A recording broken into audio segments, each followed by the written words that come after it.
yo saco las uñas pa' pelear. Y a mí que me disparen de frente y que sean la puerta de mi casa, porque yo me muero en tierra mía y a mí de esta tierra no me sacan. Y a mí que me disparen de frente y que sean la puerta de mi casa, porque yo me muero en tierra mía. Hola, mi nombre es Dana Menezes y junto con mi compañera Natalia Escobar les hablaremos un poco sobre el movimiento estudiantil. Así que como referencia tomaremos 3 textos. El movimiento estudiantil en 1971 y 2011, una comparación diacrónica de Edwin Cruz Rodríguez, historización del movimiento estudiantil colombiano, las 6 generaciones de lucha desde 1900 hasta 2014, Estefanía Grajales Zárate y Daniel Caicedo de la Universidad Nacional, y tomaremos también el libro de Día del Estudiante, Crónicas de una Violencia de Carlos Medina Gallego.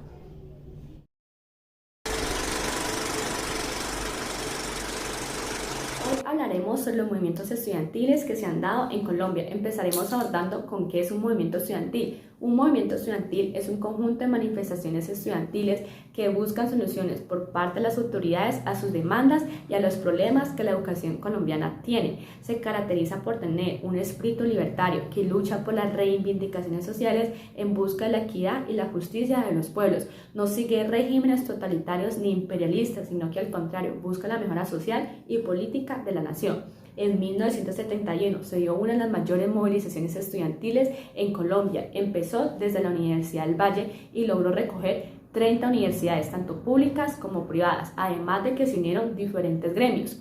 En esta protesta se luchaba por una educación científica, nacional y de masas.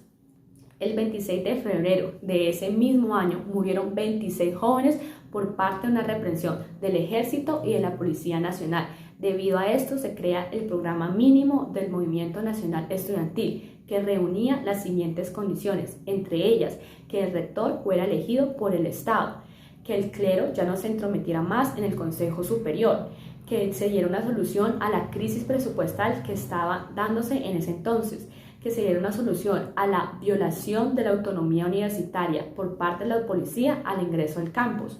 Una de las soluciones que se dio de este movimiento estudiantil fue la introducción del concepto de autonomía universitaria dentro de la reglamentación, además de la unión de diferentes gremios de la sociedad.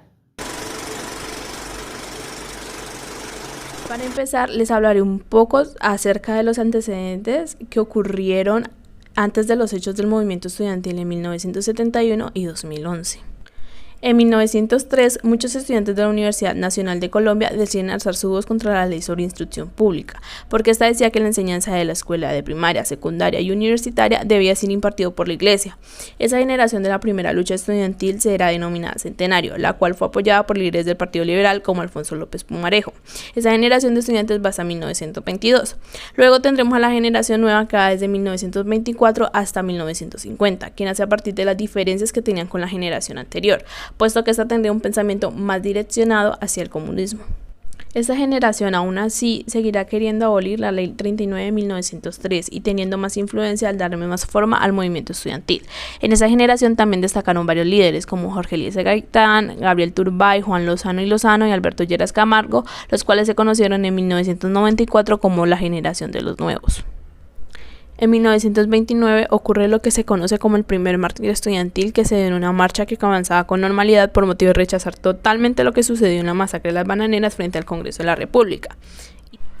Y cito: esa noche, cuando todos los estudiantes se disponían a volver a sus casas, una balacera envolvió la plaza Simón Bolívar, dejando el resultado de un único muerto y ningún herido. El difunto, Gonzalo Bravo Pérez, era un ipialeño conservador, hijo de 2 buenos amigos del presidente Pedro Nelo Espina. Conmocionó al país entero, puesto que no era la primera vez que se daba un evento como este en el mandato del general Reyes. Marco de acción de los movimientos estudiantiles de 1971 y 2011. Taurón nos dice que un marco de acción son los significados compartidos que impulsan a las personas a las acciones colectivas. En 1971, el marco de acción estuvo estructurado por el horizonte revolucionario. En ese sentido, se buscaba determinar la identidad de los estudiantes, si la lucha era reformista o iba a llevar a la revolución. El problema universitario se debía a la dependencia. Los antagonistas eran la oligarquía y el imperialismo, que impedía el desarrollo y la autonomía universitaria. En el 2011, el problema universitario se debía a la contraposición de los estudiantes en ver la educación como mercancía. El gobierno intentaba reducir la educación superior a la instrucción de mano de obra barata, trayendo mayores desigualdades y dificultades para el país. Esto se expresó en las consignas del marco de acción del movimiento estudiantil, que nos decían que las universidades no eran empresas y que si se veía así se perdía el sentido crítico y transformador que debía caracterizarlas. Ellos expresaban que las universidades debían ser gratuitas y de calidad.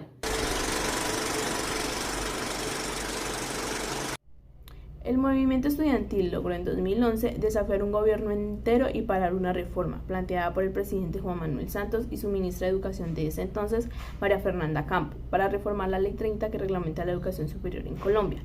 Los puntos más controvertidos que se introdujeron y que provocaron la movilización de los estudiantes fueron los siguientes: consolidar un modelo de universidades con ánimo de lucro, permitir la entrada de capital externo en las instituciones oficiales y autorizar que el gobierno destinara recursos públicos a las privadas.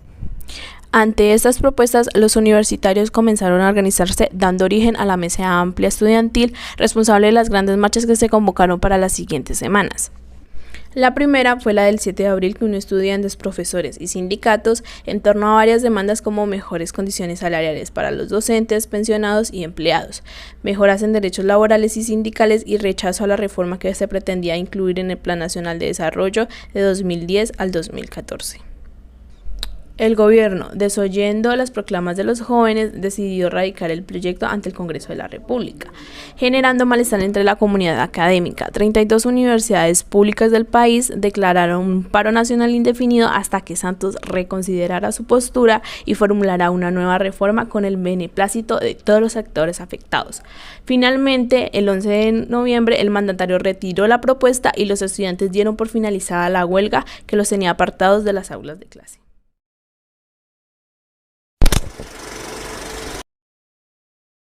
Los repertorios de acción colectiva son las formas de manifestar y tramitar demandas a disposición de un grupo. Los repertorios del movimiento estudiantil en 1971 se caracterizaron por su marcado carácter violento, a tal punto que lo habitual en cada manifestación era desatar un enfrentamiento o tropel con la policía. Los repertorios violentos también respondían a un contexto represivo, puesto que por parte de los gobiernos del Frente Nacional el problema universitario se veía como un problema de orden público. Así, por ejemplo, la retención de Carlos Lleras Restrepo el 6 de noviembre de 1964 motivó que el presidente Guillermo León Valencia interviniera en el campus de la Universidad Nacional con el batallón Guardia Presidencial.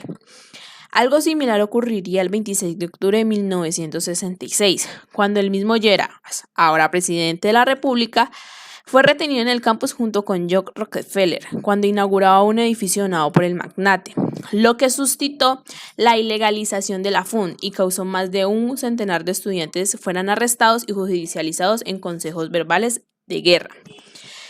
En cambio, los repertorios en 2011 tuvieron un carácter acentuadamente pacífico e introdujeron grandes elementos expresivos y lúdicos con el fin de captar la atención de los espectadores y los medios de comunicación. El éxito del movimiento estudiantil en 2011 se debió mucho a la eficacia comunicativa de sus marcos y repertorios de acción.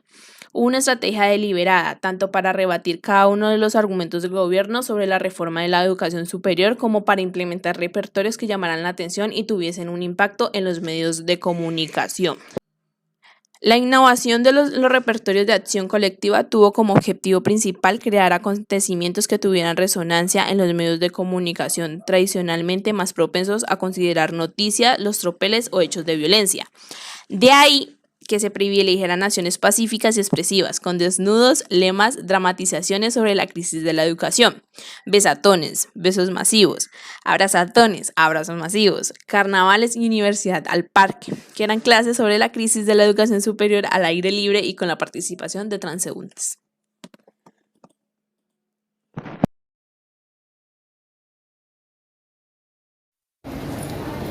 Hoy, 8 de junio, estamos conmemorando el Día del Estudiante Caído en homenaje a aquellos estudiantes que fueron masacrados en 1954. Luego del Bogotazo le dio la posibilidad al político y militar Gustavo Rojas Pinilla de comandar el país a través de un golpe de Estado al gobierno de Laureano Gómez. Durante el gobierno de Rojas Pinilla, las juventudes comunistas fueron censuradas, lo cual generó una enemistad entre los movimientos estudiantiles y las altas esferas del poder.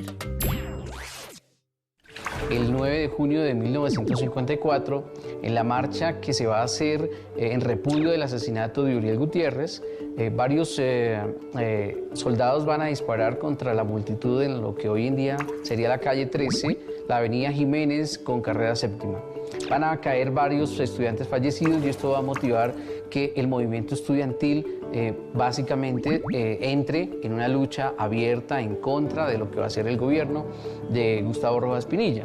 Tras la manifestación estudiantil, el general Rojas Pinilla instauró en el cargo de director de la Universidad Nacional a un militar. Los líderes políticos de otros partidos vieron la oportunidad de crear una alianza con los estudiantes en contra de la dictadura. Como modo de conclusión podemos decir que mientras las protestas de 1971 se caracterizaron por marcos estructurados en función del proyecto revolucionario y repertorios proclives a la confrontación como consecuencia del contexto del cierre político y represión del Frente Nacional unido a la radicalización del estudiantado y la vigencia del discurso revolucionario, mientras que las del 2011 recurrieron a marcos basados en la reivindicación del derecho a la educación y repertorios pacíficos y expresivos que responden a un contexto en el que el discurso revolucionario había hecho aguas y la izquierda se había adaptado a las demandas por democracia y derechos propios del periodo posterior a la Constitución de 1991. En fin, el contraste de las contiendas políticas alrededor de las cuales se produjeron las protestas estudiantiles arroja también cuestiones interesantes. En términos generales, las políticas universitarias de los años 70 y las reformas que intentó el gobierno en 2011 guardan similitudes, como el afán de financiar la educación superior con recursos privados o la limitación de la autonomía y la democracia universitaria, que apuntan a la existencia de una misma visión sobre el papel de la educación superior en el país.